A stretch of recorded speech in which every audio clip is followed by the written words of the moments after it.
Hello hi friends, ഇന്ന് നമുക്ക് റമദാൻ വരുന്നു. അപ്പം റമദാന് മുമ്പ് എല്ലാവരും വീടൊക്കെ വൃത്തിയാക്കുമല്ലോ. അപ്പം നമ്മൾ ഇന്നാണ് വീട് വൃത്തിയാക്കുന്നത് കേട്ടോ. അടുത്ത ആഴ്ചയായിരിക്കും ഇൻഷാ അല്ലാ റമദാൻ നോമ്പ്. അപ്പം ഫ്രിഡ്ജെല്ലാം തുടച്ച് വൃത്തിയാക്കണം. അതിൻ്റെ സാധനങ്ങളെല്ലാം പുറത്ത് വെച്ച് വെക്കുന്നു. പിന്നെ നമ്മളെ പൊടികളിട്ട ടിന്നുകളെല്ലാം കഴുകണം. പിന്നെ ഷെയ്ഡിൻ്റെ പുറം വൃത്തിയാക്കുന്നുണ്ട്. പിന്നെ ഇതെല്ലാം നിരന്ന് വാരി കിടക്കും കേട്ടോ. എല്ലാ ടിന്നുകളെല്ലാം പൊടിയിട്ട ടിന്നുകളെല്ലാം ഒരു ചരുവത്തിലാക്കിയിട്ട് നമ്മൾ ഇതാക്കി വെച്ചിട്ടുണ്ട്. ഇത് റൂം ഒതുക്കിയ ബുക്കും പേപ്പറുകൾ അതെല്ലാം കൂടെ ഒരു ചാക്കിനകത്താക്കി വെച്ചിട്ടുണ്ട്. റൂം എൻ്റെ മൂത്ത മോനെ ഒതുക്കുന്നത് കേട്ടോ. അത് ഒതുക്കുന്നതിന് മുമ്പുള്ള വീഡിയോ ആണ് ഇത്. റൂമെല്ലാം അളിച്ച് വാരി ഇട്ടിട്ടുണ്ട്. അലമാരി എല്ലാം ഒതുക്കണം. ഇതിപ്പോൾ നമ്മൾ ഓരോന്ന് ഒതുക്കി കഴിഞ്ഞു. അലമാരി പേപ്പറെല്ലാം ഇട്ടു. കുറച്ച് ടിന്നുകൾ, അഴുക്കില്ലാത്ത ടിന്നുകളെല്ലാം കയറ്റി വെച്ചു. അഴുക്കുള്ള ടിന്നുകളെല്ലാം കഴുകാൻ വെച്ചു. അപ്പം കഴുകുന്ന വീഡിയോ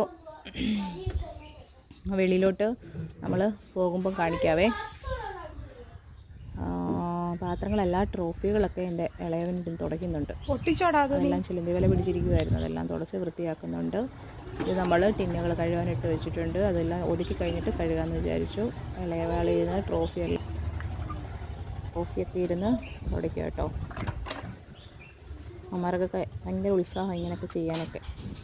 രാവിലെ തൊട്ടേ എന്നോട് ചോദിച്ചുകൊണ്ടിരിക്കുന്നത് എപ്പോഴാണ് അമ്മ തുടക്കുന്നതെന്നൊക്കെ. അപ്പം നിങ്ങളൊക്കെ നനച്ചുകുളിത്ത പരിപാടികളൊക്കെ തുടങ്ങിയോ? നമ്മളിന്ന് സ്റ്റാർട്ട് ചെയ്ത് നാളെ ഇനി തുടയ്ക്കണം.